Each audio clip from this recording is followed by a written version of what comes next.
Yung nakalagay kasi sa Rome Statute, ito yung parang constitution ng ICC. Bibigyan ng interim release si yung akusado, no? Kung mapapatunayan ang tatlong kondisyones, no?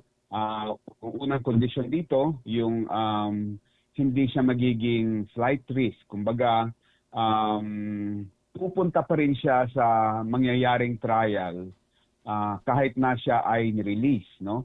Ano yung posibilidad na hindi na siya pumunta sa trial kapag siya ay ni-release? Yan yung unang kondisyon na kailangan i-fulfill ng company former President Duterte para mabigyan siya ng interim release, no?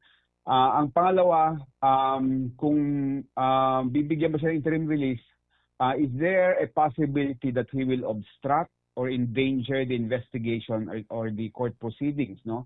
Meron bang posibilidad na papakialaman niya ng hindi tama yung mangyayaring trial, no? Halimbawa, will he threaten? Is there a possibility that he will threaten the witnesses and the victims' families, no? Yan yung pangalawang kondisyon.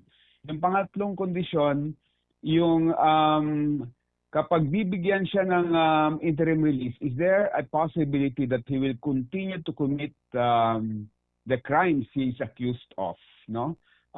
So ito yung tatlong basic and most fundamental conditions that that should all be satisfied for interim release to be granted, no? And inisa-isa ng ICC yung ebidensya, no? Na hindi fulfilled itong tatlong conditions na to. Halimbawa, doon sa may magiging flight risk ba si Mr. Duterte, no? Sinabi ng ICC na siya ay flight risk dahil sa simula pa lang the camp of Mr. Duterte does not recognize the jurisdiction of the ICC. Maalala natin nung unang nag-appear si former President Duterte sa harap ng pre-trial chamber at nagsalita yung kanyang temporary na abogado noon, si former Executive Secretary Salvador Medialdea, sinabi na mismo ni Secretary Medialdea na kinidnap si